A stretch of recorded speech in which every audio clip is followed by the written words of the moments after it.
The night Elena Brooks thought she could disappear forever ended the moment she walked toward table 12.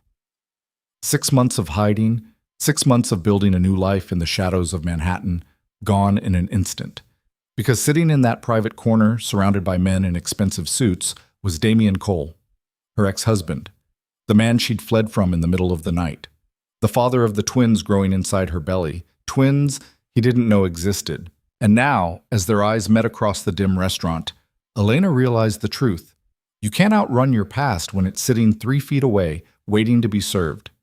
If you want to see how this story unfolds, stay until the end. Hit that like button and drop a comment with your city so I can see how far this story travels. The kitchen smelled like burnt garlic and desperation. Elena Brooks stood at the expediting station, staring at the ticket that had just printed. Table 12, private dining room, VIP service required. She felt the flutter in her stomach, the twins moving again. Or maybe it was just fear. Hard to tell the difference anymore. Elena, you good? Marcus, the head server, was looking at her with that expression she'd started to recognize, concern mixed with impatience. She'd been spacing out a lot lately. Yeah, fine, I got it. Table 12 is big money. Don't screw it up. She nodded, adjusting the black apron that barely concealed her growing belly. 5 months along with twins, and she'd managed to hide it so far. Loose shirts, strategic angles, constant vigilance. The restaurant was dim enough that nobody looked too close, and Elena had perfected the art of being invisible.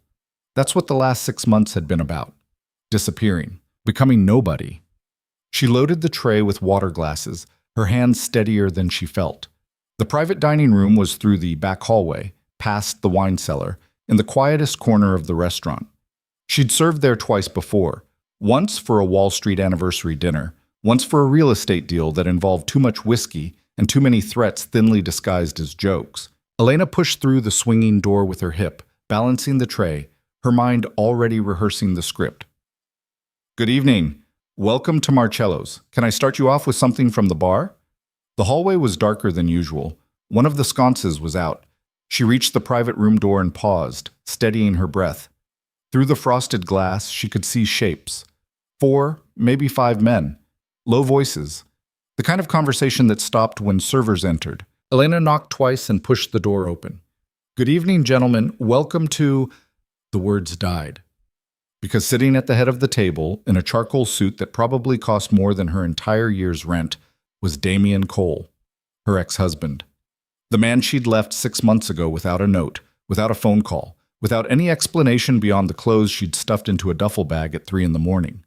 The father of her children. For one terrible, suspended moment, the world stopped. Damian's eyes locked on hers. She watched recognition hit him like a physical blow. His entire body went rigid, his hand freezing halfway to his whiskey glass. The other men at the table kept talking, oblivious, but Damian wasn't hearing any of it. He was staring at her like she'd risen from the dead. Elena's training kicked in before her panic could. She set the water glasses down with hands that shook just slightly, keeping her face neutral, her voice professional. Can I start you with anything from the bar? Her words came out steadier than they had any right to. One of the other men, older, silver-haired, expensive watch, glanced up. We're good for now. Come back in 10. Elena nodded. She didn't look at Damian again. Couldn't. If she did, she'd break. She turned toward the door. Wait. Damian's voice was exactly as she remembered. Low, controlled. The kind of voice that didn't need to be raised to command a room. Elena stopped. Her heart was pounding so hard she could feel it in her throat. Yes, sir? The formal distance in her tone was a weapon, the only one she had.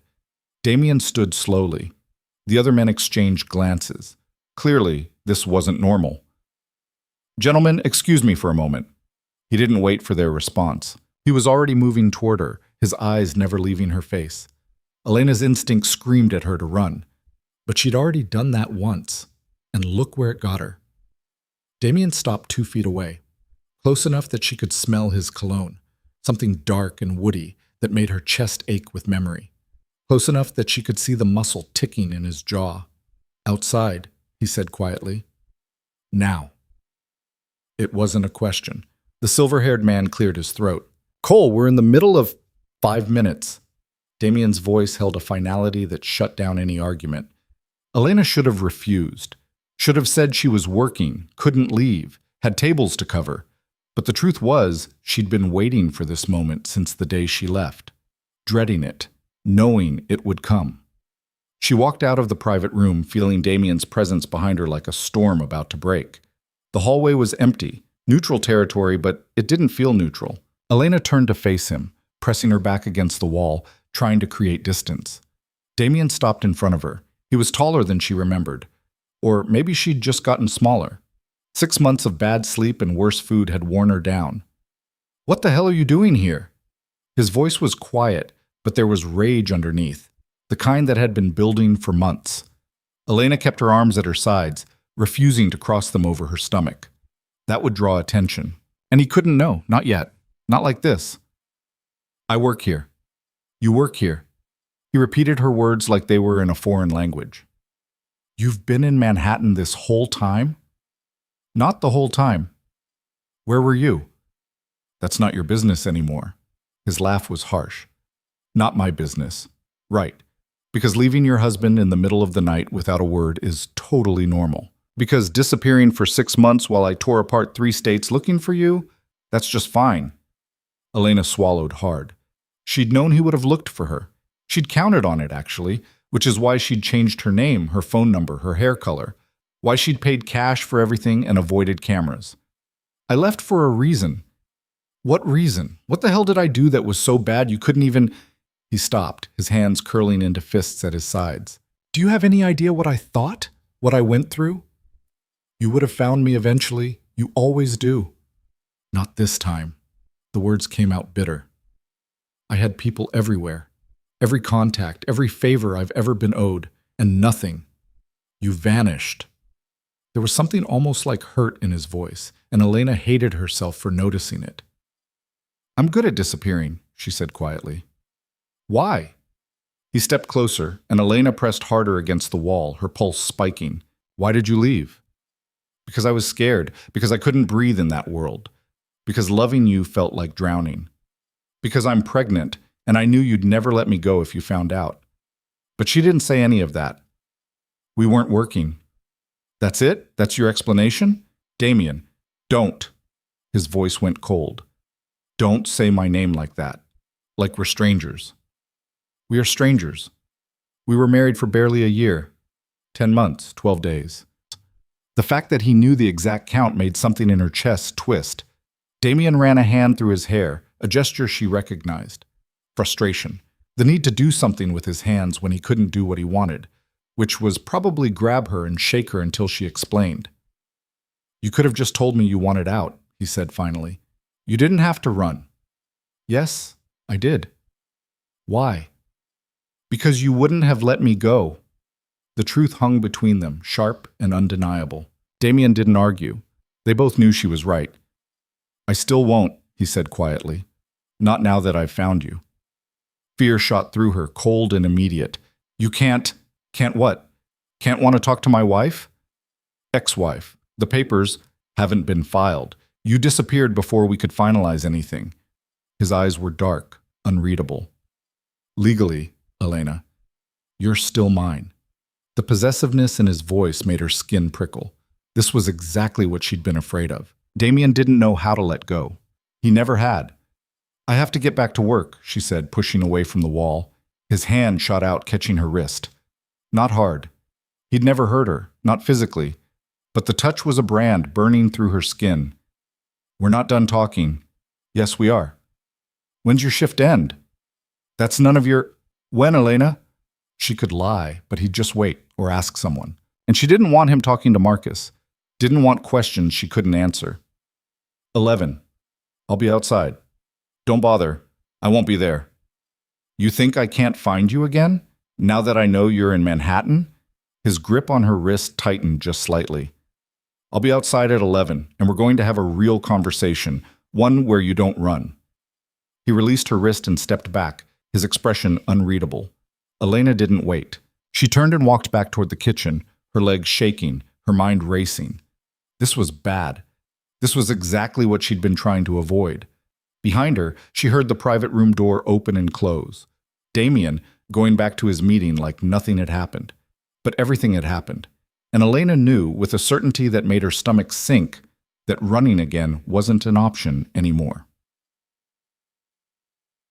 The rest of her shift passed in a blur. Elena moved through her tables on autopilot, smiling when she was supposed to smile, reciting specials she didn't hear, pouring wine with hands that had stopped shaking but still felt wrong. Marcus cornered her in the kitchen around 9:30. What happened with table 12? Nothing. Why?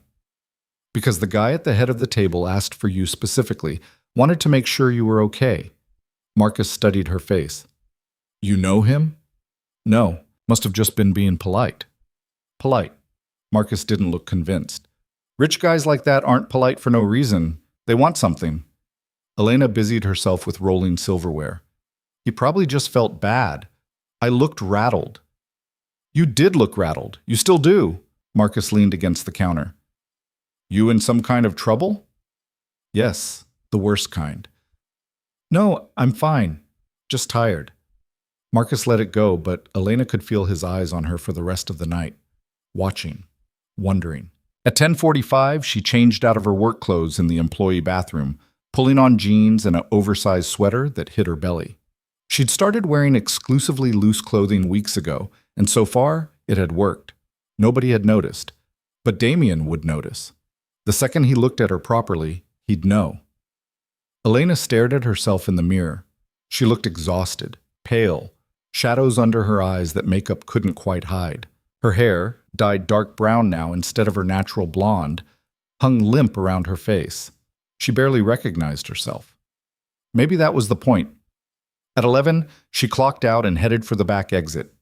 There was a chance Damien would be waiting at the front near the valet stand. If she went out through the alley, she could... He was leaning against the dumpster. Of course he was. Damien straightened when he saw her, his expression neutral. He'd taken off his suit jacket. His shirt sleeves were rolled up, and he looked like he'd been standing there for a while. I thought you might try the back, he said. Elena stopped walking. I'm not doing this. Yes, you are. You can't make me talk to you.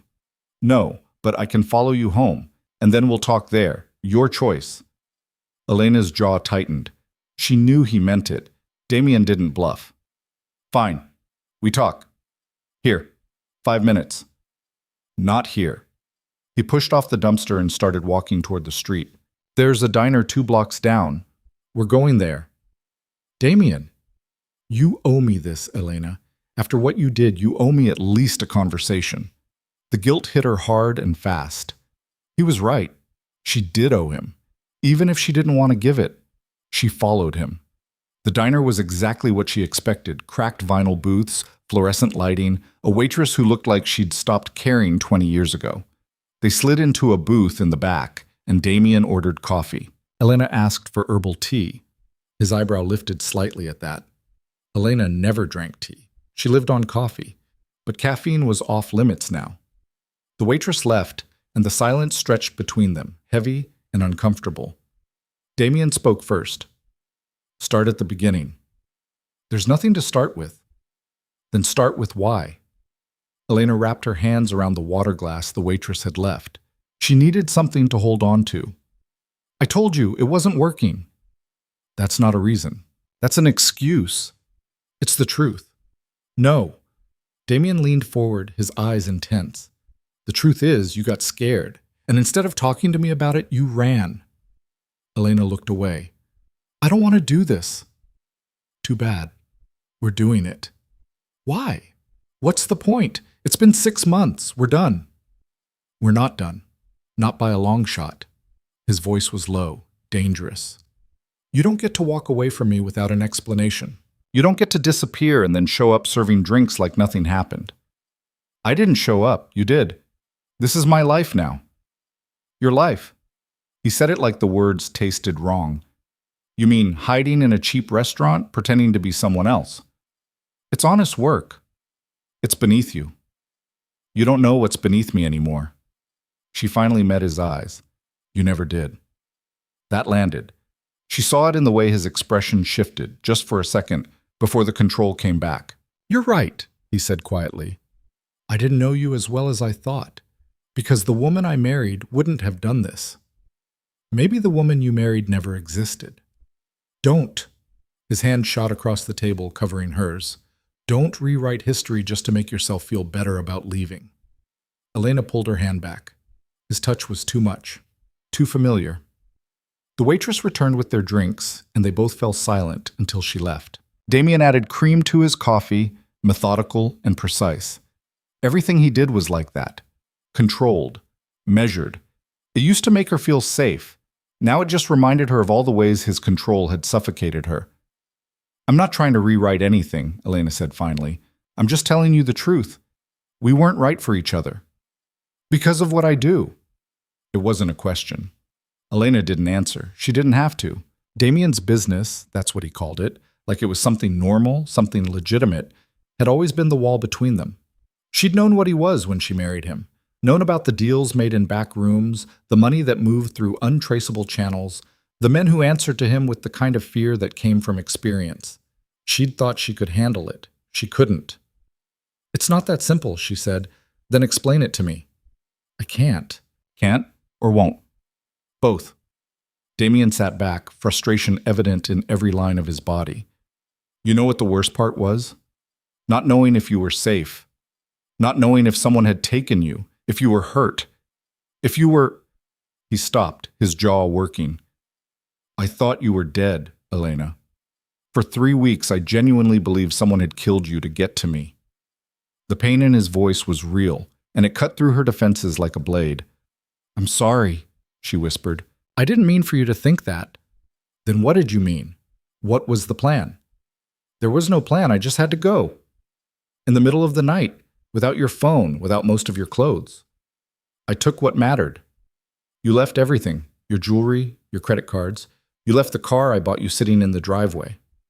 I didn't want anything from you, except the ability to vanish without a trace. Elena looked down at her tea. She hadn't touched it. I needed a clean break. There's no such thing, not with us. There has to be. Why? He leaned forward again, and this time his voice was almost gentle. Almost. Why are you so determined to cut me out? What did I do that was so unforgivable? You didn't do anything. That's the problem. You were exactly who you've always been, and I was the one who couldn't handle it. It wasn't about what you did, she said carefully. It was about what I needed, and I needed out. From the marriage or from me? Both. She watched something flicker across his face. Hurt, maybe, or anger. With Damien, it was hard to tell the difference. He was quiet for a long moment, his fingers drumming against the table. A tell. He was thinking. If you needed space, I would have given it to you, he said finally. If you needed time, we could have figured it out. No, we couldn't. You don't do space, Damien. You don't do time. You do ownership. His eyes went hard. That's not fair. It's true. I never owned you. You tried to. I protected you. There's a difference. Not from where I was standing.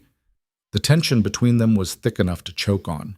Elena could see other diners glancing over, picking up on the energy even if they couldn't hear the words. Damien must have noticed too because he lowered his voice. I know I wasn't perfect. I know the life I have, the things I'm involved with. It's complicated, but I never lied to you about who I was. I know. Then why? Because loving you felt like drowning. The words came out before she could stop them.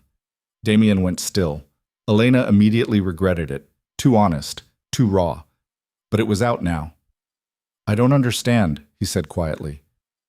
I know you don't. That's part of the problem. Then help me understand. Elena shook her head. It doesn't matter anymore.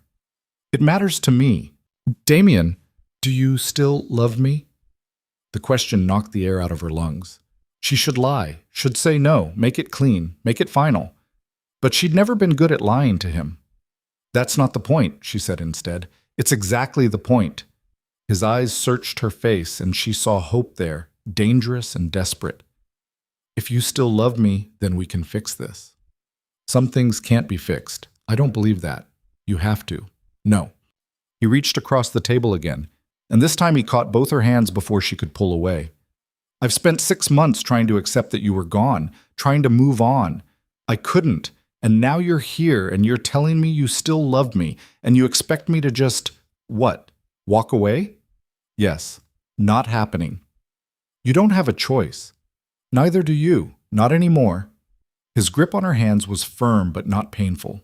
Elena could feel her pulse hammering against his thumbs. This was the moment she should tell him about the twins, the moment she should come clean about everything. But fear held her tongue. Because if Damien knew she was pregnant with his children, he'd never let her go.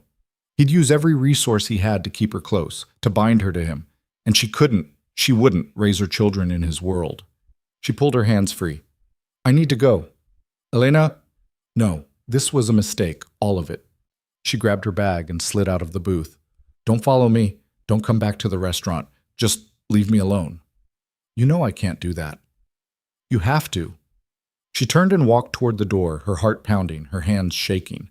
Behind her, she heard Damien stand, heard him throw cash on the table. She pushed through the diner door into the cold night air and started walking fast, her mind racing.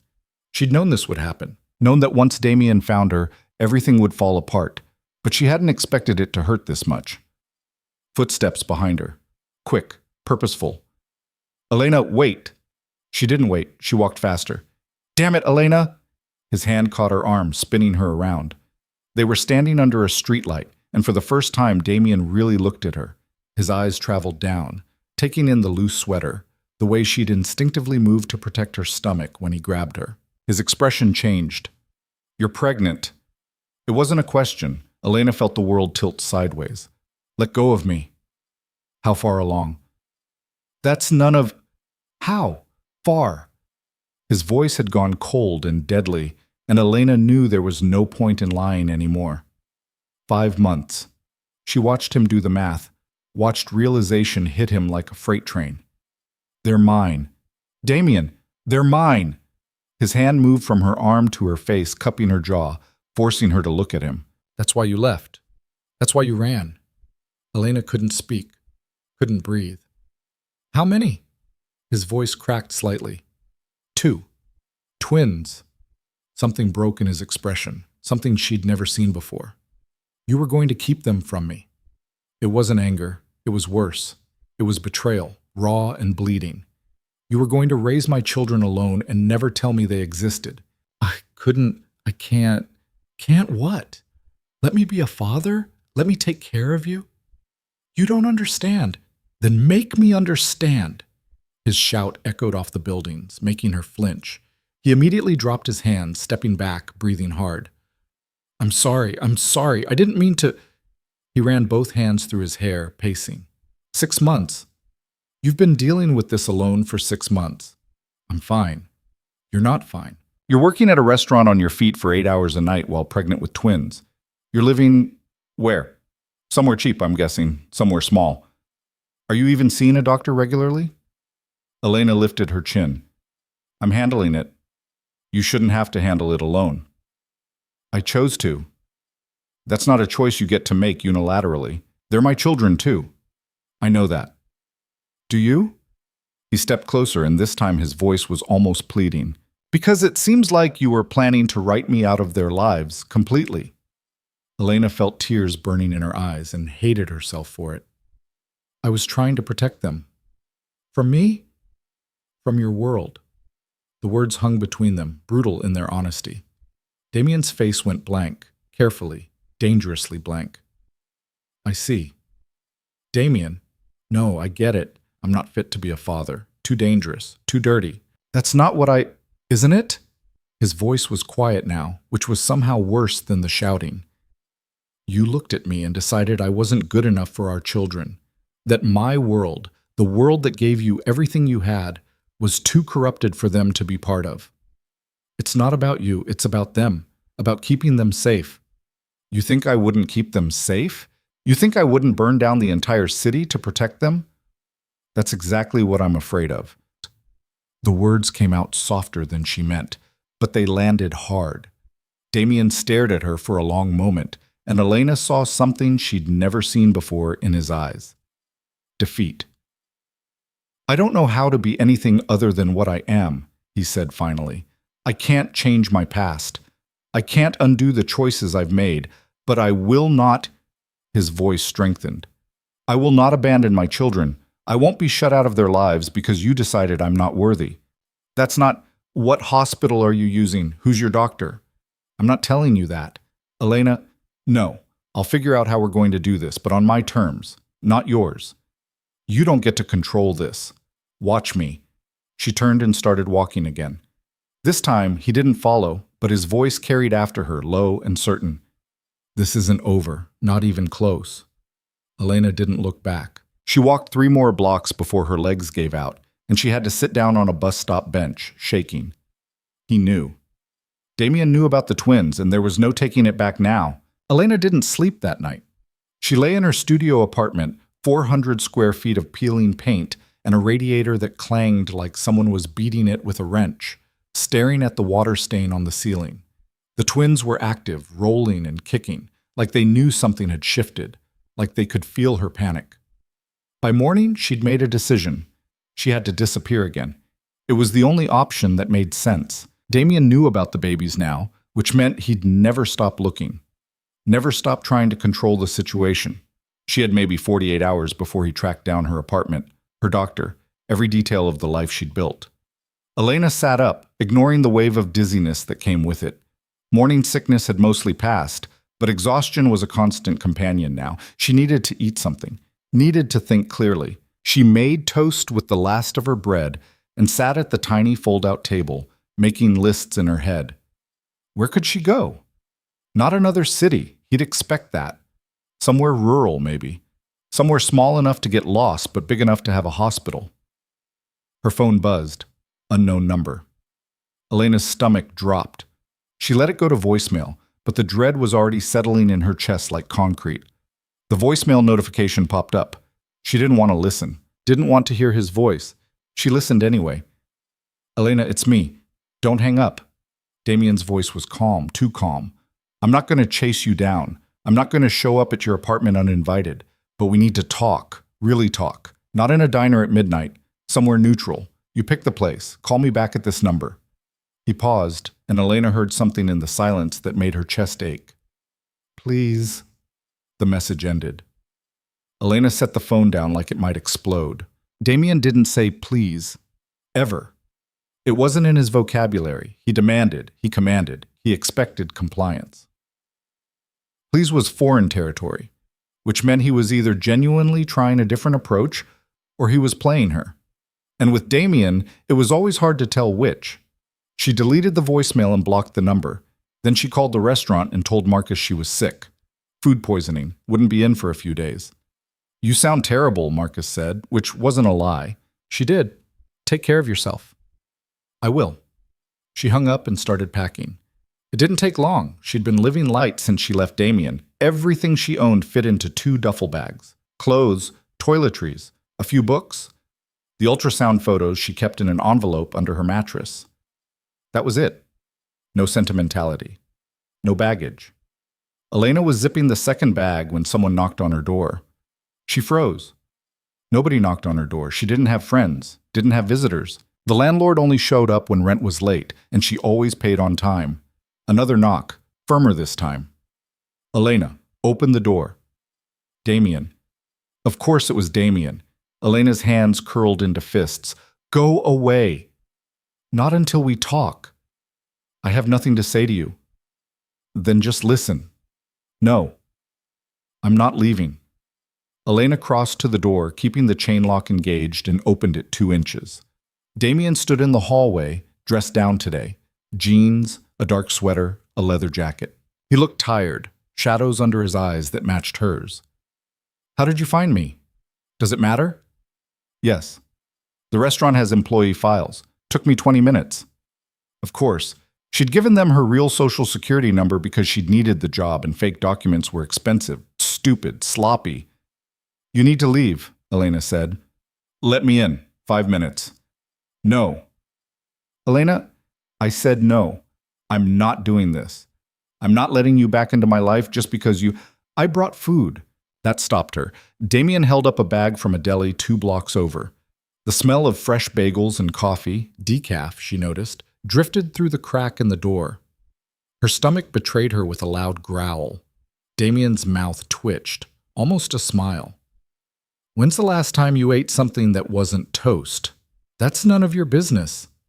You're carrying my children. It's absolutely my business. You don't get to— 5 minutes, he interrupted.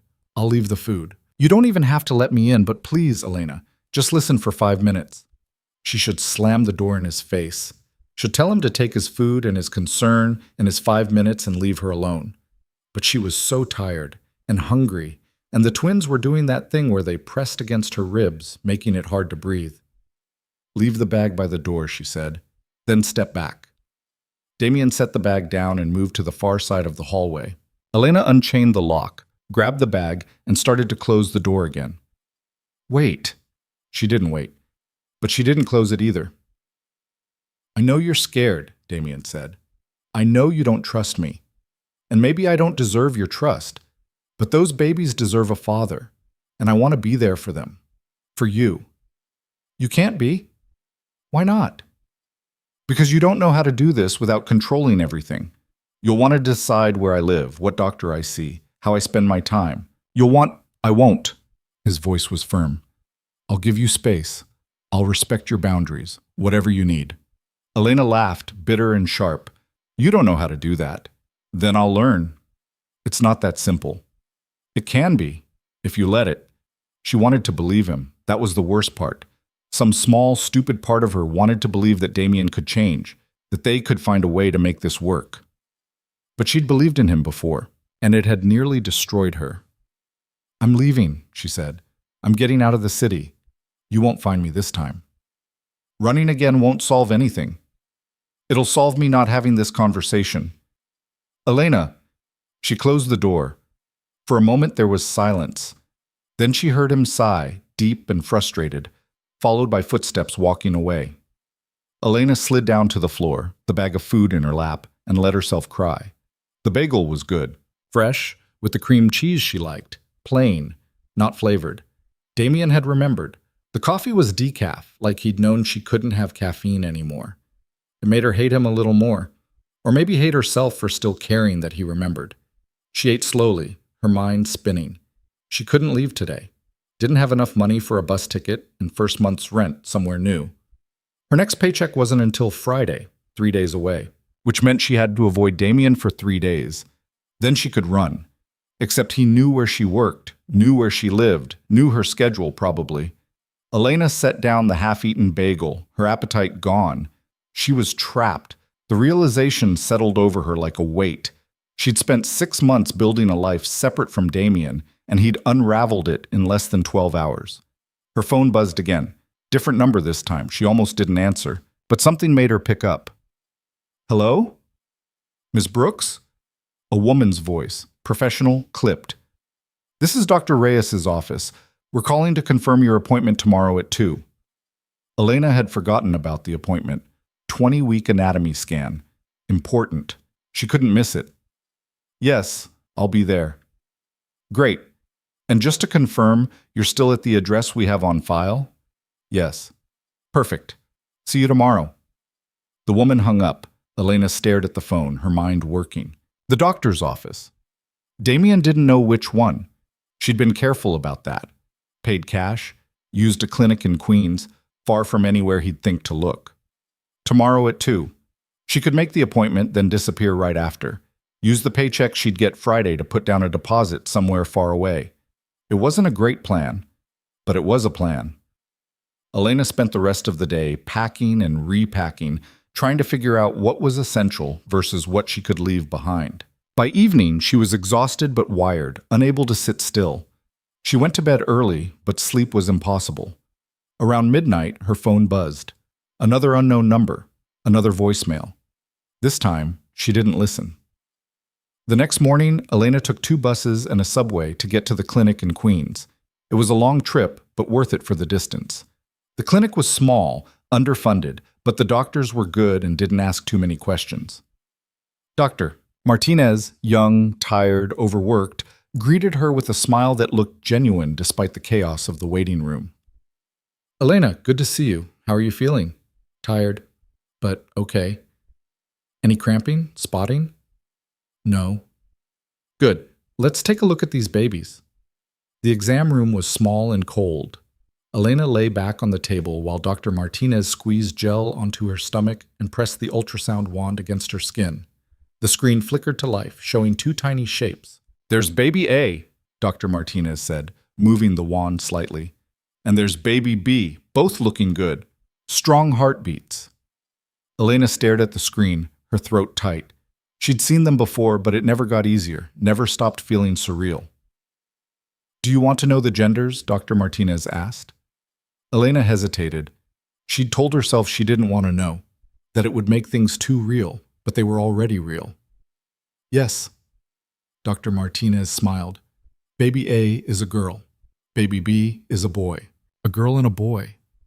Elena felt something crack open in her chest. "They're healthy?" she managed. "Very. Growing right on track. You're doing great, Elena." She didn't feel like she was doing great. She felt like she was barely holding it together.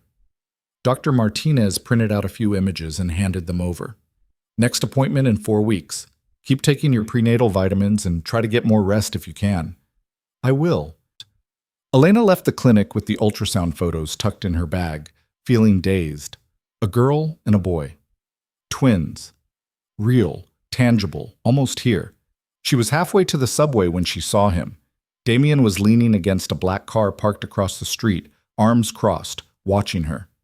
Elena stopped walking. How did he? But she knew how. Of course she knew. Damien had resources, people, money. Finding her doctor's office would have taken him a few phone calls. She turned and started walking in the opposite direction. "Elena, wait." She didn't wait. His footsteps followed, quick and determined. "I'm not here to fight." "Then why are you here?" "Because I wanted to make sure you were okay, that the babies are okay." Elena spun around, fury overriding caution. "You followed me to my doctor's appointment?" "I didn't follow you. I found out where it was and came on my own." "That's the same thing." "It's not. Following you would mean I was hiding. I'm right here, in the open." "You had no right." "I have every right. They're my children too." "You don't get to invade my privacy just because. Are they okay?" His voice cut through her anger, sharp with something that sounded like fear. "The babies, are they healthy?" Elena could have lied, could have told him it was none of his business. But she'd seen his face when he asked, had seen genuine worry there. "They're fine," she said quietly. "Both of them." Relief flooded his expression. "Both. Twins. I told you that last night." "I know, He ran a hand through his hair. "A boy and a girl?" Elena froze. "How did you—" "The nurse at the front desk is chatty, and I'm persuasive. You bribed her." "I didn't have to. I just asked nicely." Elena wanted to scream, wanted to hit him, wanted to do something to make him understand that this, all of this, was exactly why she'd left. "You need to stop," she said, her voice shaking. "You need to leave me alone and let me handle this my way." "I can't do that." "Yes, you can. You just won't." "You're right. I won't." He stepped closer, and Elena forced herself not to back away. "I've already missed 6 months of this pregnancy. I've missed every appointment, every milestone. I'm not missing anymore." "That's not your choice." "It is now." "You're threatening me?" "No. I'm telling you how it's going to be." His voice gentled. "Elena, I'm not trying to take over. I'm not trying to control you. I just want to be part of this, part of their lives. You can be. After they're born, we'll figure out custody, and I don't want custody. I want a family." The words hit her like a punch. "We're not a family," she said. "We could be." "No, we couldn't. We tried that. It didn't work." "Because you didn't give it a real chance." "I gave it 10 months. That was more than enough time to see it wasn't going to work. 10 months where you never told me what was wrong, never gave me a chance to fix it." "Some things can't be fixed, Damien." "How do you know if you never let me try?" Elena felt tears burning in her eyes and hated herself for it. "I'm not doing this. I'm not having this argument in the middle of the street." "Then come with me. Let's go somewhere quiet and actually talk." "No." "Elena," I said no. Just. She stopped, exhausted beyond words. Just leave me alone, please. For a moment she thought he might argue, might push harder, but instead he nodded. Okay, I'll leave you alone. Elena didn't trust it. Really? For now, but I'm not giving up, and I'm not going away. He reached into his pocket and pulled out a business card. This is my personal number, not the one you blocked. If you need anything at all, call me. He held out the card. Elena didn't take it. Damien set it on the ground between them and stepped back. I mean it. Anything. Dr. Bill's, groceries, a ride somewhere. I don't care. Just call. Then he turned and walked back to his car.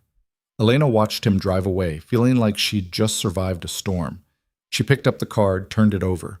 Just a phone number, no name, no company. She should throw it away. Instead, she put it in her pocket. The next 2 days were quiet. Too quiet. Elena went to work, kept her head down, avoided the private dining room. Marcus didn't ask questions, but she could feel him watching her, wondering. Damien didn't show up at the restaurant, didn't call, didn't appear outside her apartment. It should have been a relief. Instead, it made her anxious, because Damien didn't back off, not without a reason. On Friday, she got her paycheck and went straight to the bank to cash it, counted the bills twice. It was enough for a bus ticket and maybe 2 weeks of rent somewhere cheap. She could leave tomorrow. Be gone before Damien figured out her plan. Elena walked home, mentally mapping out her escape route. She was so focused on planning that she almost didn't notice the man standing outside her building. Not Damien, someone else. Tall, broad-shouldered, with a scar running down his left cheek. He was smoking a cigarette, casual, like he was just hanging out, but his eyes tracked her as she approached. Elena's instincts screamed danger. She kept walking, trying to look unbothered, and pulled out her keys. The man stepped in front of her. Elena Brooks? Her blood went cold. Who's asking? Someone who wants to talk. I'm not interested. She tried to step around him. He blocked her path. It's about Damien Cole. Elena's heart stopped. I don't know anyone by that name. The man smiled. It wasn't friendly. Yeah, you do. You're his wife, or ex-wife. The details don't really matter. Get out of my way. Can't do that. My boss wants a meeting. Tell your boss to go to hell. Not how this works, sweetheart.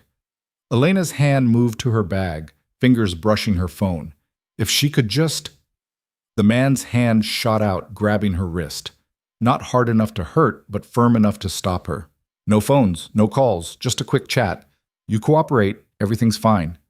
Let go of me. Can't do that either. Panic flooded her system. Elena opened her mouth to scream. Is there a problem here? Damien's voice. Elena had never been so relieved to hear it in her life. The man turned, still holding her wrist. This doesn't concern you. Actually, it does. Damien was standing behind them, hands in his pockets, expression calm. Too calm. Let her go. Walk away, Cole. This is business. Let her go. Something in Damien's voice made the man hesitate. His grip loosened just enough. Elena yanked her arm free and stumbled back. Damien moved between her and the man in one smooth motion, his body a wall. You've got 5 seconds to leave, Damien said quietly, before this gets ugly. The man laughed. You're outnumbered. That's when Elena noticed the second man, standing near the corner, watching, waiting. Her stomach dropped. Damien saw him too. Didn't seem concerned. You think 2 of you is enough? Depends on how much you care about the girl. It happened fast. Damien's fist connected with the first man's jaw before Elena could blink. The man staggered back, and Damien was on him, brutal and efficient. No wasted movement, just pure controlled violence. The second man rushed forward. Damien spun, catching him with an elbow to the face. Elena stood frozen, watching her ex-husband fight 2 men in the middle of the sidewalk, like it was something he did every day. It probably was. The first man pulled a knife. Elena's scream cut through the air. Damien! He saw it, dodged left. The blade caught his shoulder instead of his chest, slicing through his jacket. Blood. Everything after that was chaos. Damien got the knife away, threw it into the street, and put the man on the ground hard enough to knock him out. The second man ran. Damien didn't chase. He turned to Elena, breathing hard, blood seeping through his jacket. Are you okay? Elena couldn't speak, couldn't process what had just happened. Elena! He grabbed her shoulders, eyes scanning her face. Did they hurt you? She shook her head. Good. Come on. We need to get out of here. You're bleeding. It's not deep. Move. He took her hand and pulled her toward his car. Elena went, too shocked to argue. The drive was silent except for the sound of Damien's labored breathing. He drove with one hand, the other pressed against his shoulder. Elena's mind was racing. The men. The knife. The casual way Damien had fought them off like it was nothing. This was his world. This violence. This danger. This was what she'd been trying to escape, and now it had found her anyway. Damien pulled into an underground parking garage and killed the engine. Stay here. Where are you? He was already out of the car, phone pressed to his ear. Elena watched him pace, speaking rapidly to someone she couldn't hear. His free hand was still pressed to his shoulder, blood visible between his fingers. After a few minutes, he hung up and got back in the car. We're going to a safe place, he said. Somewhere they can't find you. Damien, don't argue.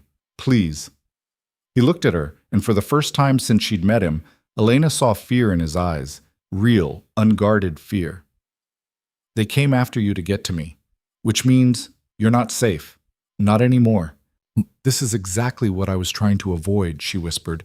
I know, and I'm sorry. I'm so sorry. His voice cracked. But right now, you need to let me protect you. Both of you. All three of you. Elena looked at him, really looked.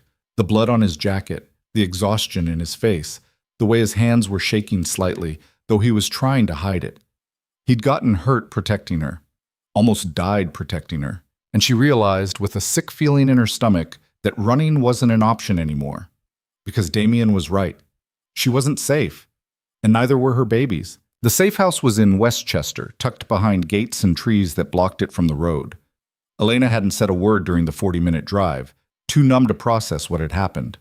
Damien had made 3 phone calls, all in that clipped, dangerous tone that meant people jumped when he spoke. He pulled into a circular driveway. The house was massive, colonial style, white columns, perfectly manicured lawn. Nothing like the small apartment she'd been living in, nothing like the life she'd tried to build. Come on, Damien said, killing the engine. Elena didn't move. Whose house is this? Mine. One of them. How many houses do you have? Does it matter? Yes. He looked at her, his jaw tight. 4. This one's the safest. 4 houses. Elena had been sharing a bathroom with 2 other tenants and eating ramen for dinner, and Damien had 4 houses. The absurdity of it made her want to laugh, or cry. She wasn't sure which. A man opened the front door before they reached it. Older, gray hair, military posture. He took one look at Damien's shoulder, and his expression darkened. How bad? I've had worse, Damien said. That's not an answer. It's the only one you're getting. This is Elena. She's staying here. No one gets near her. No one. The man's eyes shifted to Elena, assessing. Not unkind, but calculating. Understood. Inside, the house was just as impressive as the outside. High ceilings, expensive furniture, art that probably cost more than Elena made in a year. It felt cold despite the warm lighting. Damien led her to a sitting room and pointed at a leather couch. Sit. I'll be back. You need a doctor. I have one on the way. Sit down, Elena, please. She sat, mostly because her legs were shaking too badly to keep standing. Damien disappeared down a hallway with the gray-haired man. Elena heard low voices, urgent but controlled, then footsteps overhead. More voices. She was alone in a room that cost more than everything she owned, carrying twins she hadn't planned for, hiding from men she'd never met who wanted to hurt her because of a marriage she'd tried to escape. The absurdity finally broke through and Elena started laughing. Quiet at first, then harder, until tears were streaming down her face and she couldn't tell if she was laughing or sobbing. Hey, you're okay, a woman's voice. Elena looked up to find someone standing in the doorway. Mid-30s, dark hair pulled back, dressed in jeans and a sweater. She had kind eyes. I'm Marie. I work for Damien. She crossed to the couch and sat down, careful to leave space. You're safe here, I promise. I don't feel safe. I know, but you are. Marie's voice was steady, calm. Those men won't find you. Damien made sure of that. By getting stabbed? The cut's shallow. He'll be fine. He shouldn't have been there at all. Marie studied her for a moment. He's had someone watching your building for 3 days, ever since he found out about the babies. He wanted to make sure you were protected, even if you wouldn't let him close. Elena's chest tightened. He had me followed. He had you protected. There's a difference. Not from where I'm sitting. Maybe not. But if he hadn't been there today, those men would have taken you. And whatever they wanted from Damien, they would have used you to get it. Marie's expression was serious. You can be angry at him for a lot of things, but not for keeping you alive. Elena didn't have an answer for that. Marie stood. There's food in the kitchen if you're hungry. Bedrooms upstairs. Take anyone you want. I'll be here tonight if you need anything. I don't want to stay here. I know, but you don't have a choice right now. Marie left, and Elena was alone again with her thoughts. She should be angrier, should be furious that Damien had once again taken control of her life without asking. But underneath the anger was something else, something that felt uncomfortably like relief. Because for the first time in 6 months, she wasn't alone, and she hated that it mattered. Elena eventually found her way to the kitchen. It was huge, all stainless steel and marble counters. The fridge was stocked with actual food, fresh vegetables, real milk, things that hadn't come from a dollar store. She made herself a sandwich and ate it standing at the counter, too wired to sit. Footsteps behind her. Damien appeared in the doorway, his shoulder bandaged, wearing a clean shirt. He looked pale, but steady. Doctor said it's fine, he said before she could ask. 8 stitches. I've had worse. You keep saying that, because it's true. Elena set down her sandwich. Who were those men? Competition. Someone trying to send a message. What kind of message? The kind that involves threatening the people I care about. I'm not. Don't. His voice was sharp. Don't say you're not one of those people. You're carrying my children. That makes you the most important person in my life right now. The words hung between them, heavy with meaning Elena didn't want to examine. This is why I left, she said quietly. This. Men with knives. Safe houses. Competition that uses violence to make points. I know. Then you understand why I can't stay. You have to stay, at least until this blows over. And when will that be? Damien's silence was answer enough. Elena felt the walls closing in. I can't live like this. I can't raise children in this world. You won't have to. You just said, I said you need to stay here until it's safe. That doesn't mean forever. He moved closer, careful, like he was approaching a wounded animal. Elena, I'm handling this. The people who came after you won't be a problem much longer. What does that mean? It means I'm taking care of it. How? You don't want to know. He was right, she didn't, but the not knowing was almost worse than the truth. I can't do this, Elena whispered. I can't be part of this again. I'm not asking you to be part of it. I'm asking you to let me protect you while I fix it. You can't fix everything with money and threats, Damien. Watch me. There was steel in his voice, and Elena recognized it. This was the Damien who built an empire from nothing, the one who didn't lose because he refused to accept losing as an option. It used to attract her. Now it just scared her. I need to lie down, she said, suddenly exhausted beyond words. Upstairs. Second door on the left. It has its own bathroom. Elena left without looking back. She climbed the stairs slowly, one hand on the railing, the other on her stomach. The twins were quiet for once, maybe sensing her stress. The bedroom was ridiculous. King-sized bed, fireplace, windows overlooking the property. It looked like something from a magazine. Elena kicked off her shoes and lay down on top of the covers. She should shower, should change clothes, should do something other than stare at the ceiling. But she couldn't make herself move. Somewhere downstairs she heard Damien's voice. Low, controlled, giving orders. Always in control. Always 3 steps ahead. Elena closed her eyes and tried to remember why she'd fallen for him in the first place. It had been a charity gala. She'd been working coat check, trying to make rent while finishing her degree. He'd come in late, alone, and instead of treating her like she was invisible the way most of the guests did, He'd actually talked to her, asked about her classes, listened when she answered. By the end of the night, he'd asked for her number. 6 weeks later, they were engaged. 3 months after that, married.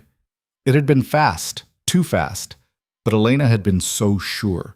Damien was magnetic, powerful, completely focused on her in a way no one else had ever been. He made her feel seen, protected, wanted. And for a while, it had been good, until she started noticing the things he didn't talk about, the phone calls he took in other rooms, the meetings that ran late, the men who spoke to him with the kind of respect born from fear, not admiration, until she realized the protection he offered came with a price, her freedom. Elena had tried to make it work, had tried to convince herself that love was enough, that his world didn't have to be her world. But it did, because Damien didn't know how to separate the two. And when she'd found out she was pregnant, when the test had shown positive and she'd sat on the bathroom floor of their penthouse staring at 2 pink lines, she'd known she couldn't stay. Because bringing children into Damien's world meant they'd never be safe, never be free, never be just kids. So she'd left. And now, 6 months later, she was right back where she started. In one of his houses, under his protection, completely dependent on him. The irony was almost funny. Elena must have dozed off because when she opened her eyes, the room was dark, and someone was knocking on the door. "Come in." Marie entered with a tray. "Brought you some dinner. You need to eat." "I'm not hungry." "The babies are." "Don't be stubborn." Elena sat up, accepting the tray. Soup, bread, fruit, simple but good. Marie sat in the chair by the window. "Damien's downstairs if you want to talk to him." "I don't. He's worried about you." "He should be worried about the people trying to kill him." "He's handling that." "How?" Marie's expression was careful. "You really want to know?" Elena took a bite of soup. It was warm and rich, better than anything she'd eaten in months. "No, I don't." "Smart." Marie was quiet for a moment. "For what it's worth, I've worked for Damien for 6 years. I've seen him with a lot of people. Women, mostly. He's never looked at any of them the way he looks at you." "But that doesn't mean anything, doesn't it?" "He wants control. That's all he's ever wanted." "Maybe. But he also loves you, even if he's terrible at showing it." Elena's throat tightened. "Love isn't enough. Sometimes it's all we've got." Marie left after that, taking the tray with her. Elena lay back down, staring at the ceiling, trying to quiet her mind. She woke to voices downstairs, angry voices. She checked her phone, 2 a.m. Elena got up and crept to the door, opening it just enough to hear. "Don't care what he wants. He threatened her. That's a line." Damien's voice, cold and lethal. Someone else responded, too quiet for Elena to hear. "Then make it clear. Anyone who comes near her answers to me. I don't care who they work for." A pause. "No. No negotiations, no compromises. This is non-negotiable." Elena's heart was pounding. She shouldn't be listening. Shouldn't care about the details of whatever Damien was handling, but she did care, because it was about her, about the twins. Another voice, clearer this time. "You're starting a war over a woman." "I'm ending a war," Damien corrected. "There's a difference." "Cole, we're done here. Get out." Footsteps, a door slamming, then silence. Elena eased her door shut and went back to bed. But sleep was impossible now. Damien was starting a war over her. The realization should have made her angry. Instead, it just made her sad. Because this was who he was, who he'd always been. A man who solved problems with power and violence and absolute certainty that he was right. And Elena had no idea how to reconcile loving that man with protecting her children from his world. Morning came too fast. Elena woke to sunlight streaming through the windows and the smell of coffee drifting up from downstairs. She showered, changed into clean clothes that Marie had left for her, maternity clothes that actually fit, which was both thoughtful and invasive, and made her way downstairs. Damien was in the kitchen, on the phone. He looked up when she entered, his expression softening slightly. "I'll call you back." He hung up. "How'd you sleep?" "Fine." A lie. Liar. He poured her a cup of herbal tea without asking. "You look exhausted." "Thanks." "I didn't mean—" He stopped, frustrated. I'm trying to take care of you. I don't need taking care of. You're pregnant with twins, and someone tried to kidnap you yesterday. Yeah, you do. Elena accepted the tea, too tired to argue. What happens now? You stay here, safe, until I handle things. And then? Then we figure it out. That's not an answer. It's the best I've got right now. Elena studied him. He looked tired too. Shadows under his eyes, tension in his shoulders. The bandage on his shoulder was visible under his shirt. Does it hurt? She asked. No. Another lie. They were both good at those. Damien. Her phone buzzed. Elena pulled it out, frowning at the unknown number. Don't answer that, Damien said sharply. Too late. She'd already hit accept. Hello? Silence. Then breathing. Elena Brooks. A man's voice, unfamiliar. You're harder to find than I expected. Elena's blood went cold. She looked at Damien, who was already moving toward her. Who is this? She managed. Someone who wants to talk business with your husband, but he's not being reasonable. So I'm going to give him some incentive. I'm not... You're at the Westchester property. White colonial, nice trees, pretty place. The man's voice was casual, almost friendly. How's the weather there? Elena's hand started shaking. Damien took the phone from her, his expression dangerous. You've got 10 seconds to tell me who you are before I find you and end this. A laugh. You think you can threaten me, Cole? I've got 3 men outside your safe house right now. All it takes is one word from me. Damien's eyes went to the window. If you touch her, then give me what I want, the Riverside territory. Sign it over, tonight. Not happening. Then your wife and babies are mine, simple as that. The line went dead. Damien was already moving, grabbing Elena's arm. Upstairs, now, there's a panic room behind the bookshelf in the master bedroom. Damien! Now, Elena! She ran. Up the stairs, down the hall, into the master bedroom. Damien was behind her, shoving the bookshelf aside to reveal a steel door. Get in. Lock it. Don't come out until I tell you. What are you going to do? What I should have done yesterday. His eyes met hers, and Elena saw something she'd never seen before, real fear. If something happens to me, Marie knows what to do. She'll get you out. Get you safe. Damien? He kissed her, hard and desperate and too brief. I love you. I've always loved you. Even when you left, even when you hated me, I need you to know that. Then he pushed her into the panic room and closed the door. Elena heard the lock engage, heard his footsteps running back down the hall, and then she heard gunshots.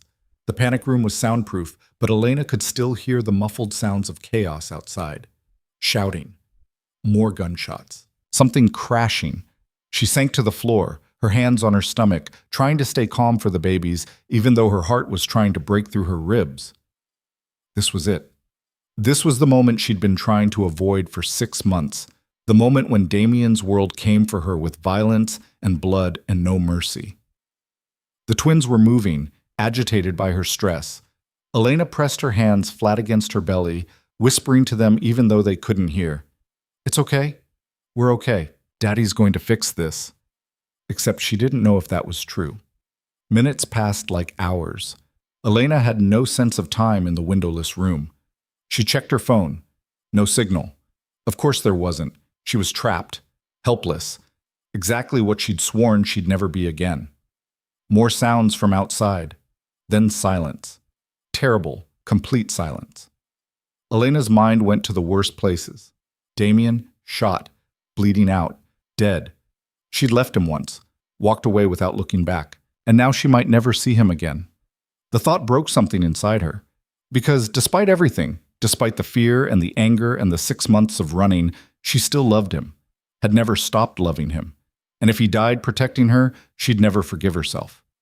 The lock on the door clicked. Elena scrambled back, looking for something to defend herself with. There was nothing, just her and the babies and her bare hands. The door opened. Damien stood there, blood on his shirt. Not his, she realized. His expression grim, but alive. Alive. It's over, he said.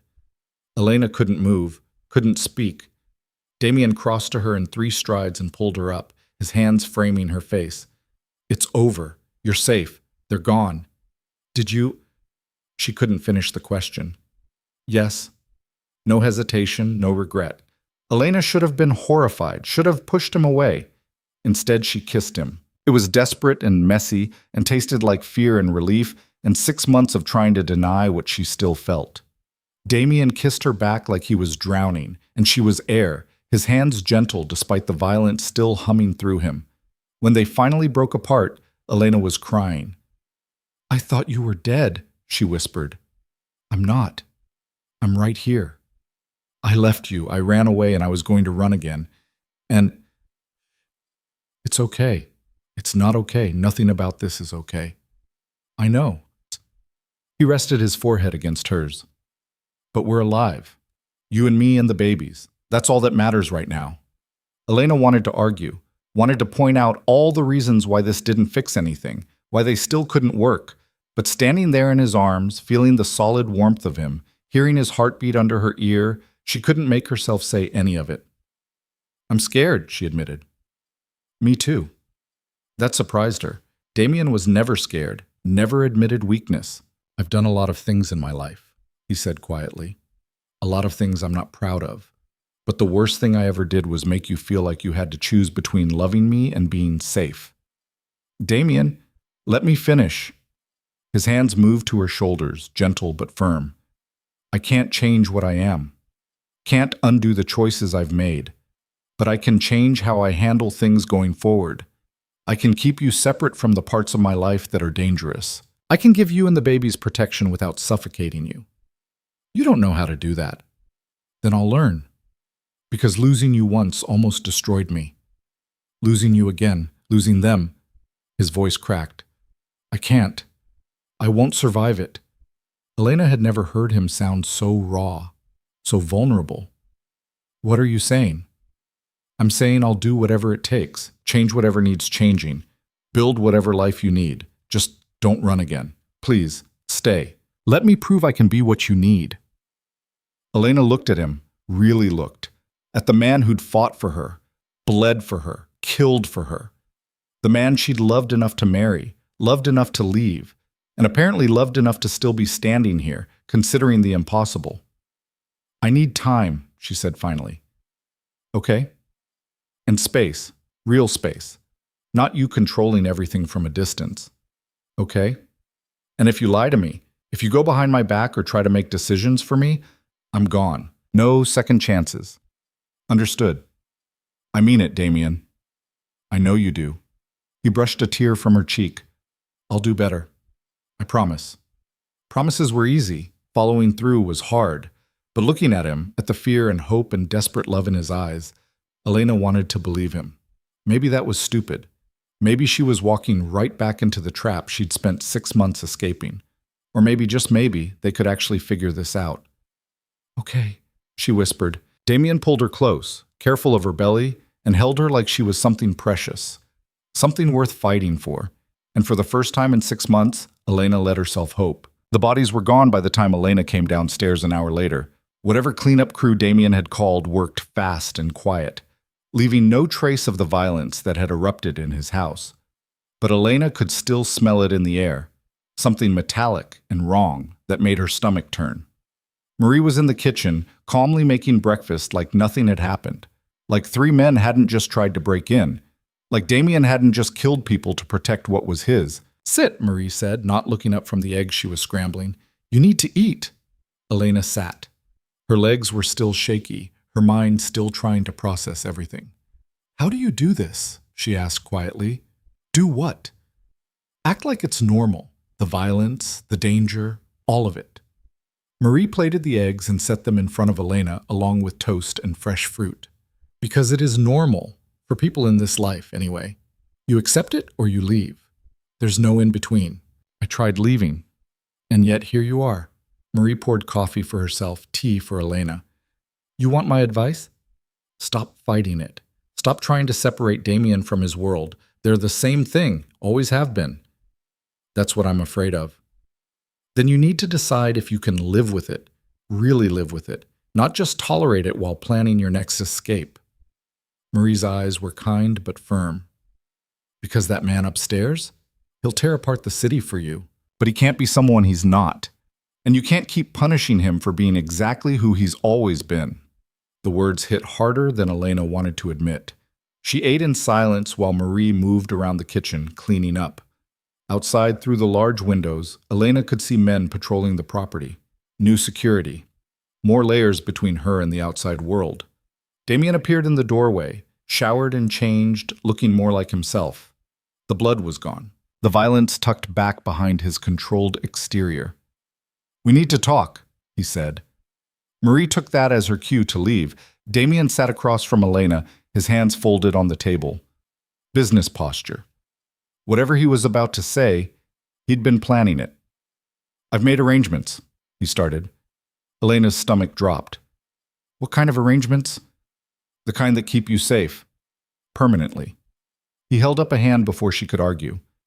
"Just listen, please." She pressed her lips together and waited. "The people who came after you, they're gone. The organization they worked for knows what happens if anyone else tries. That threat is handled, but there are always going to be people who see you as leverage, as a way to get to me. I know that. So we need a plan, a real one, not you hiding in a studio apartment hoping nobody notices you."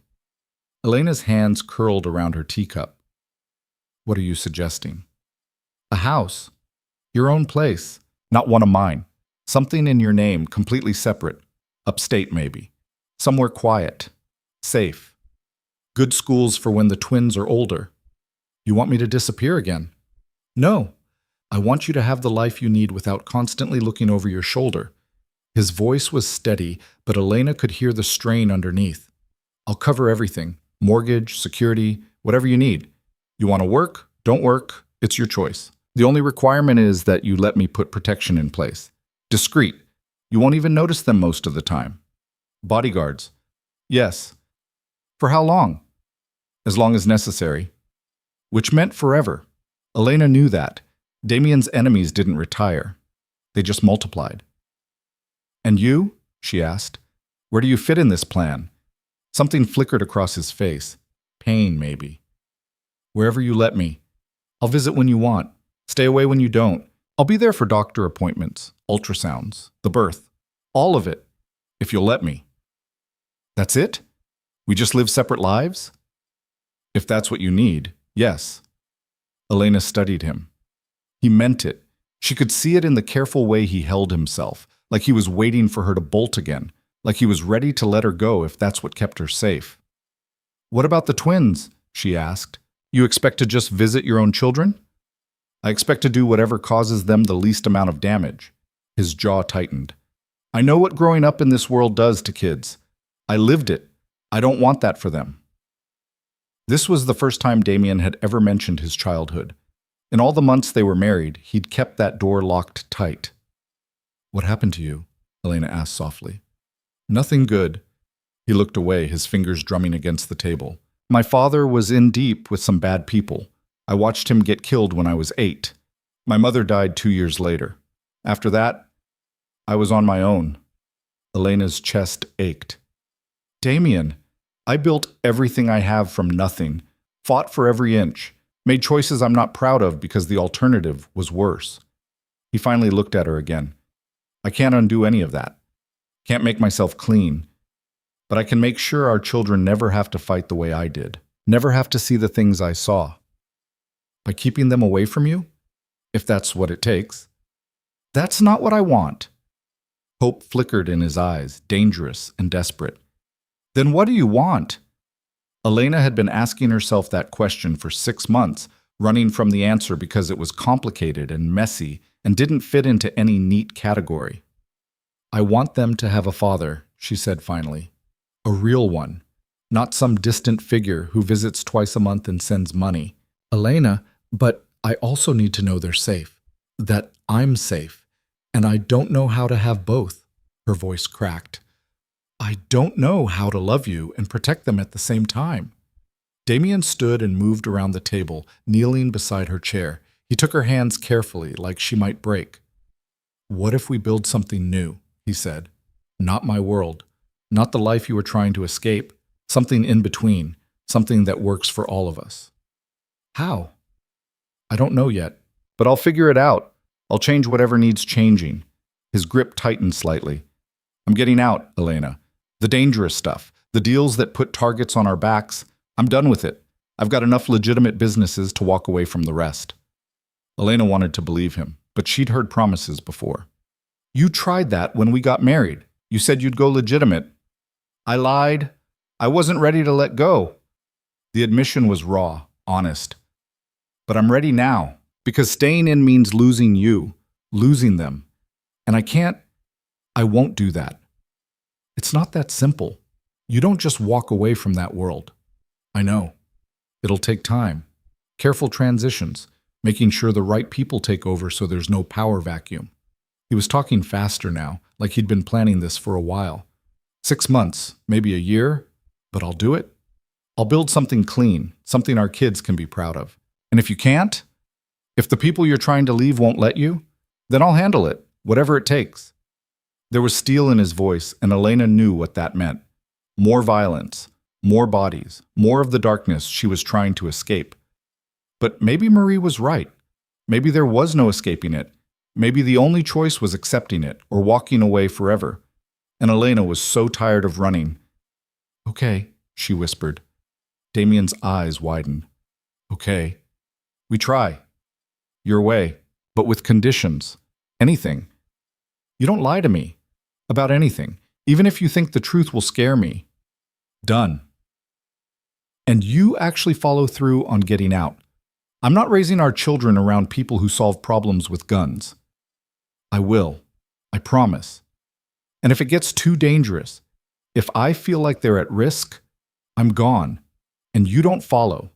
You let us go. That one hurt him. Elena saw it in the way his expression shuddered, but he nodded. Okay. I mean it, Damien. I know. He brought her hands to his lips, pressing a kiss to her knuckles. I won't let it get to that point. I'll keep you safe. All of you. Elena wanted to believe him, wanted to trust that this time would be different, but trust was earned, not given, and Damien had a lot of earning to do. The next few days fell into a strange rhythm. Elena stayed at the Westchester house while Damien worked on what he called transitioning his interests. He was gone most of the day, coming back late with that exhausted tension that meant things weren't going smoothly. But he didn't hide it from her. Every night over dinner, he'd tell her what was happening, who was pushing back, what deals were being negotiated. He didn't sugarcoat it, didn't try to protect her from the reality of what leaving his world actually meant. It was uncomfortable, sometimes frightening, but it was honest. And Elena appreciated that more than he probably knew. Marie stayed close, a quiet presence that somehow made everything feel more manageable. She brought Elena books, made sure she ate properly, even found a prenatal yoga video they did together in the mornings. You're good at this, Elena said one afternoon while they were folding laundry. Taking care of people? Marie smiled. I've had practice. Used to be a nurse before I started working for Damien. What made you switch? Better pay. And honestly, the hospital politics were worse than anything I've dealt with here. She folded one of the maternity shirts Damien had ordered. At least with Damien, you know where you stand. He's honest about who he is. Were you there when... Elena stopped, not sure how to ask. When he thought you were dead? Marie finished. Yeah, I was there. It was bad, Elena. Really bad. I've never seen him like that. Elena's chest tightened. What did he do? Everything. Called in every favor. Offered money to anyone who might have information. He barely slept, barely ate. Just kept searching. Marie's expression was serious. After about a month, when there were still no leads, I thought he might actually lose it. Do something reckless. But he didn't. No, he locked it down, got cold, focused, started preparing for the possibility that whoever took you might come after him next. She paused. I think that's when he decided to start transitioning out, even before he found you again. He couldn't protect you if he didn't know where you were, but he could make himself less of a target. Elena hadn't known that, hadn't realized Damien had been planning his exit even while she was gone. That night, when Damien came home, Elena was waiting for him in the living room. He looked surprised. You're still up. I wanted to talk to you. Concern flickered across his face. Is something wrong? The babies? The babies are fine. This is about us. Whoop. He sat down across from her, careful to maintain distance. Always careful now, like he was afraid of pushing too hard. Marie told me you were planning to get out even before you found me, Elena said. Damien went still. She talks too much. She cares about you. There's a difference. Elena leaned forward. Why didn't you tell me? Because it wasn't about getting you back. It was about making sure that if you were alive somewhere, you'd be safer with me gone. He ran a hand through his hair. I thought maybe you left because someone threatened you, used you to get to me. If I wasn't a target anymore, you'd be safer, whether I ever saw you again or not. The admission hit Elena hard. You were willing to walk away from everything for someone who might never come back? Yes. That's insane. Probably. A ghost of a smile. But I meant what I said in the panic room. Losing you almost destroyed me. I couldn't just accept it. I had to do something, even if that something was tearing down everything I'd built. Elena had been angry at him for so long. Angry about the control, the secrets, the way his world had suffocated her. But she'd never stopped to consider what he'd felt when she left. The pain, the guilt, the desperate need to fix something he didn't understand. I'm sorry, she said quietly. Damien's head snapped up. For what? For leaving the way I did. For not giving you a chance to understand. Her voice cracked. For making you think I was dead. Elena, no. You don't apologize for that. I drove you away. I made you feel like running was the only option. We both made mistakes. Maybe. But I made more.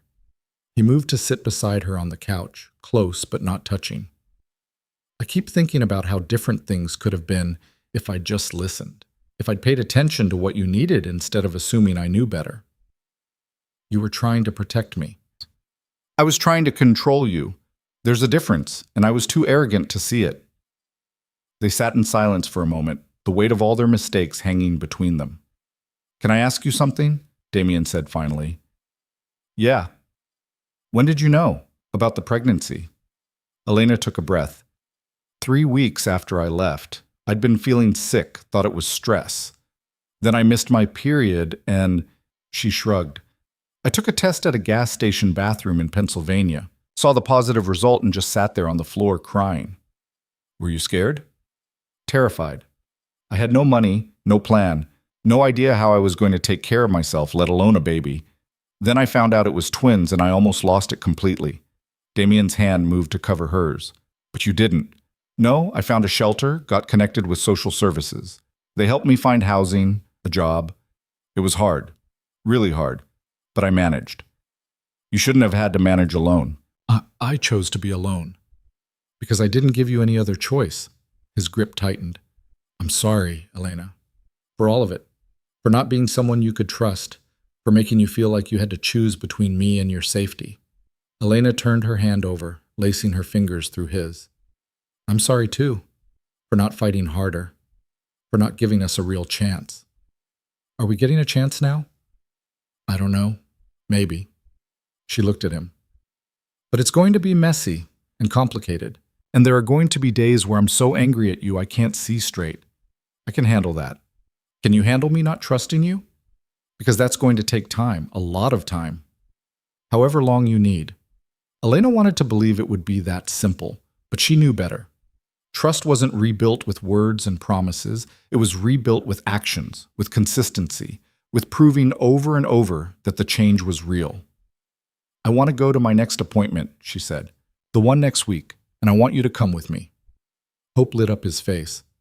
Really? Yeah, you've missed enough already. And... She hesitated. And I think I need you there. Damien pulled her close, careful of her belly, and pressed his face against her hair. Thank you. They stayed like that for a long time, holding each other in the quiet of the house. It wasn't forgiveness. Not yet. But it was a start. The next week passed faster than Elena expected. Damien was around more, working from the house instead of disappearing for 12 hours at a time. He'd set up an office in one of the spare rooms and Elena could hear him on calls, his voice sharp and commanding as he negotiated his way out of his old life. It was strange seeing him like this. focused and intense, but also present, available.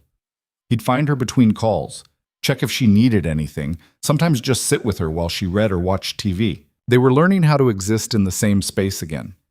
It was awkward sometimes. Tension would flare over small things, whose turn it was to pick what they watched, whether the thermostat should be at 68 or 70, how much salt went in the pasta. Normal couple things, domestic things, things they'd never really figured out the first time around because they'd rushed through dating and engagement and marriage without building a foundation. The night before her appointment, Elena couldn't sleep. She lay in bed, her own room. Damien hadn't pushed for anything else, staring at the ceiling and thinking about the ultrasound images in her bag, a boy and a girl. She'd been calling them that in her head for weeks now, the boy and the girl, but they needed real names, actual identities. She got up and padded down the hall. Damien's room was at the end, door slightly ajar. Light spilled out. He was still awake. Elena knocked softly. "Come in." Damien was sitting up in bed, laptop open, papers spread around him. He looked exhausted but alert. When he saw her, concern immediately crossed his face. "What's wrong?" "Nothing.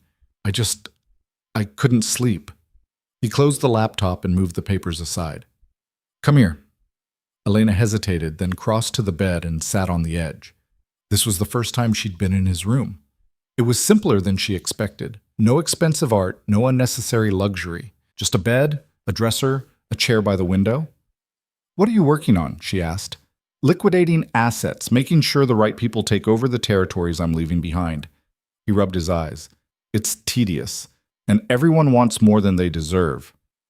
"Is it working? The transition?" "Yeah, slowly, but yeah." He looked at her. "Why couldn't you sleep?"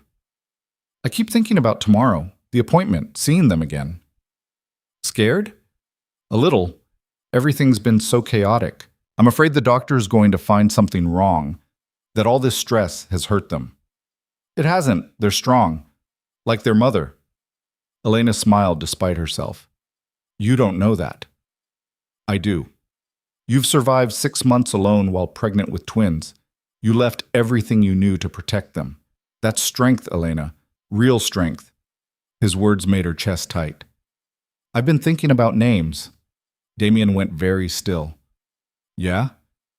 "Yeah. I don't know, maybe we could decide together before they're born." "I'd like that." "Do you have any ideas?" "Not really. I never let myself think that far ahead." He leaned back against the headboard. "What about you?" "I liked Emma for a girl, and maybe Daniel for a boy, but I don't know, they don't feel quite right." "We've got time. We'll figure it out." Elena shifted, getting more comfortable. The bed was softer than hers. She should go back to her room, but something kept her there, in the quiet intimacy of the moment. "Can I ask you something?" she said. "Always." "What do you want? For them, I mean. What kind of life do you want them to have?" Damien was quiet for a long moment. "Safe, happy, free to choose who they want to be." He paused. "Everything I didn't have." "Do you think we can give them that?" "If we work together? Yeah, I think we can." Elena found herself believing him. Maybe it was the exhaustion talking, or the hormones, or just the desperate need to believe they could actually make this work. She lay back on the bed, just for a minute, just to rest her eyes.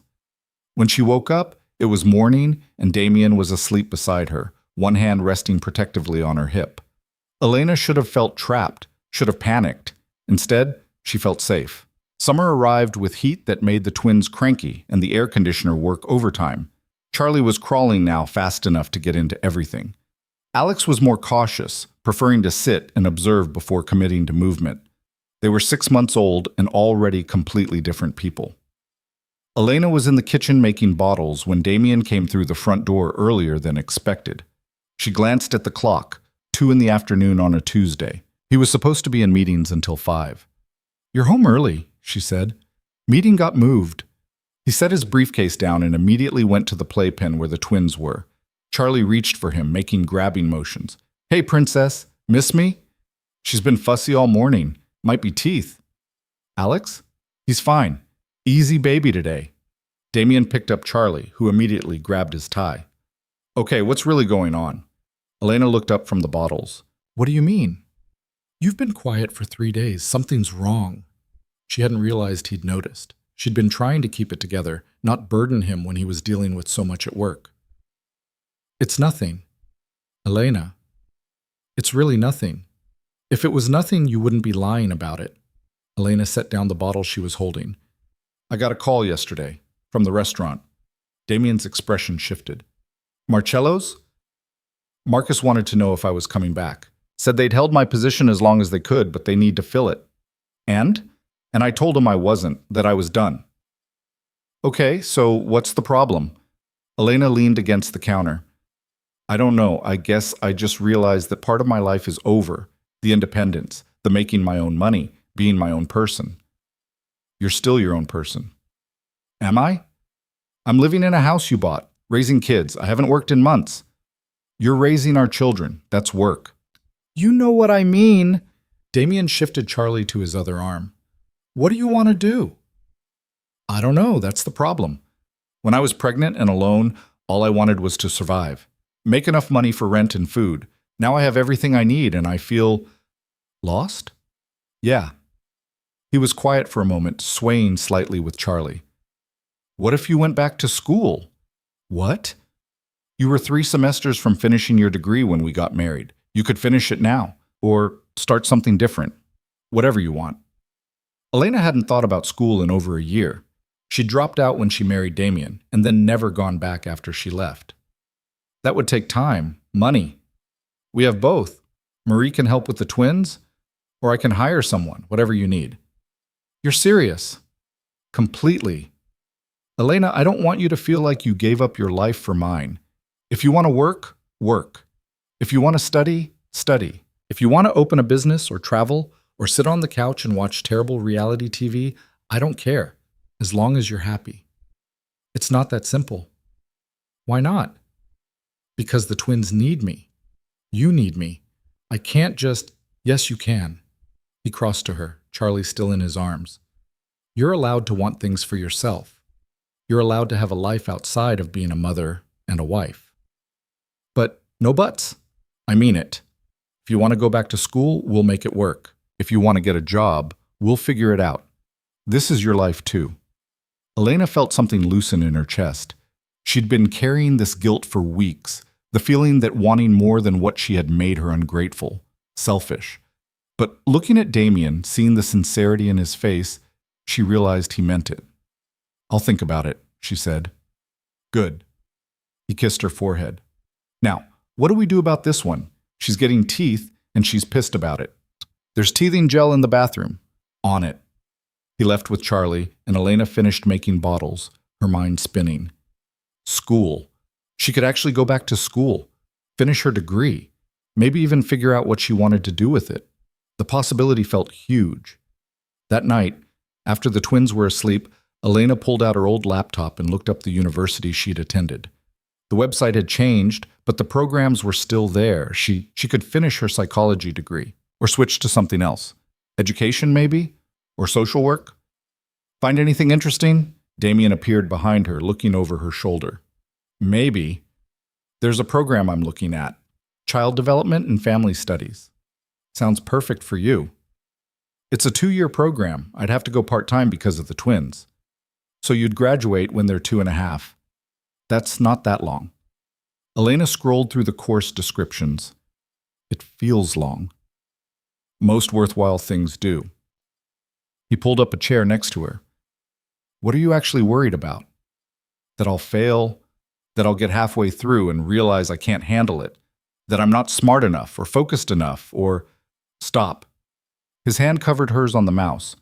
You're one of the smartest people I know. You survived 6 months alone while pregnant with twins. You rebuilt your entire life from nothing. You can handle a college program. You have to say that. You're my husband. I'm saying it because it's true. He turned her chair so she was facing him. Elena, you're capable of so much more than you give yourself credit for. You always have been. So if you want to do this, do it. I've got your back. She looked at him, this man who'd once tried to control every aspect of her life and was now pushing her to claim her own space. The growth was real, visible, hard-won. "Okay," she said. "I'll apply." "Yeah?" "Yeah." Damien smiled, and Elena kissed him, feeling something settle inside her. This was what partnership was supposed to feel like. Not one person sacrificing for the other, but both people building something together where everyone got to grow. 2 weeks later, Elena submitted her application. A month after that, she got her acceptance letter. She started classes in the fall, 2 days a week while Marie watched the twins. It was hard at first, juggling coursework and babies and a marriage that still needed attention, but it was good hard. The kind that made her feel like herself again. Damien kept his promise. He handled bedtime on her class nights, took the twins on weekends so she could study, never once complained about the extra work. "How's school?" he'd ask over dinner. "Good. Hard. I have a paper due next week I'm stressed about." "You'll nail it." "How do you know?" "Because you always do." His faith in her was unwavering, and it made all the difference. By December, Elena was halfway through her first semester and the twins were walking. Charlie was fearless, running before she could properly walk and giving Elena constant heart attacks. Alex was more careful, testing each step before committing. They threw a small first birthday party, just family and a few close friends. Marie came with a cake that Charlie immediately destroyed with both hands. Alex watched his sister, then carefully picked up a piece and tasted it, considering. "He's going to be the analytical one," Damien said, watching. "And Charlie's going to be the one we're constantly pulling out of trees." "Like her mother." "I never climbed trees." "No, but you jumped into things without looking. Still do." Elena couldn't argue with that. After the party, after the guests left and the twins were asleep and the house was quiet again, Elena and Damien cleaned up together. "This was a good day," Elena said, loading the dishwasher. "Yeah, it was. I'm glad we did this. All of this." Damien set down the trash bag he was holding. "You mean the party?" "I mean everything. The house, the family, trying again." She straightened, facing him. "A year ago, I was terrified, alone, convinced I'd made the right choice leaving you. And now? Now? Now I can't imagine being anywhere else." Something in Damien's expression softened. "Me neither." He crossed to her, pulling her close. Elena let herself be held, feeling the solid warmth of him, the steady beat of his heart under her ear. "I know it hasn't been easy," he said quietly. "I know I've screwed up. We'll probably screw up again. Probably. But I need you to know, you and the twins are everything to me.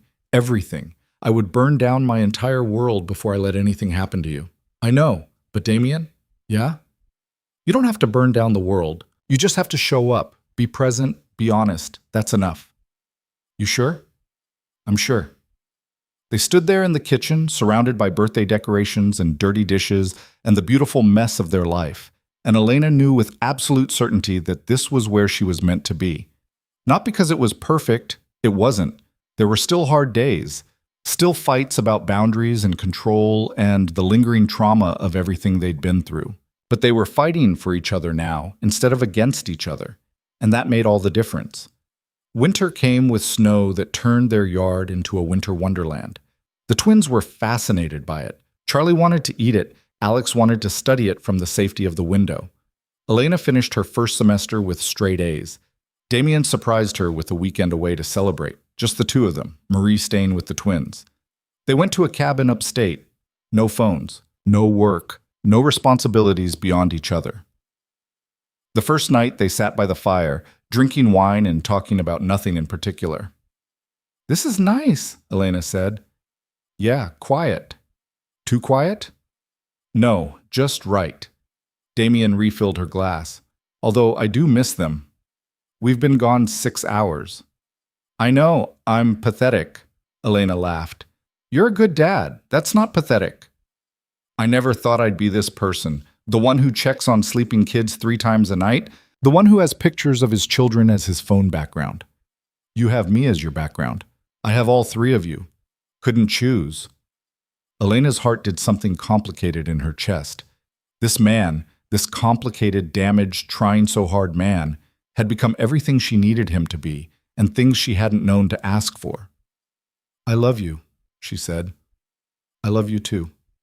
They made love that night like they had all the time in the world. Slow and careful and full of the kind of intimacy that came from really knowing someone, from choosing them every day despite their flaws.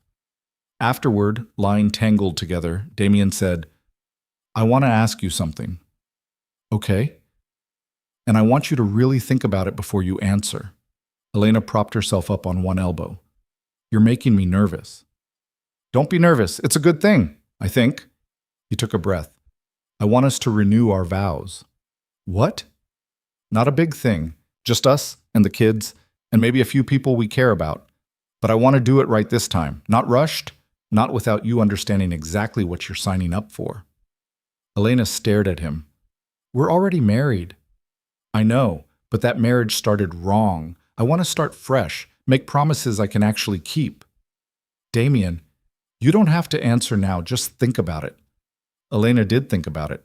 For the rest of the weekend, for the drive home, for the week after as she went through her normal routine of classes and babies and life.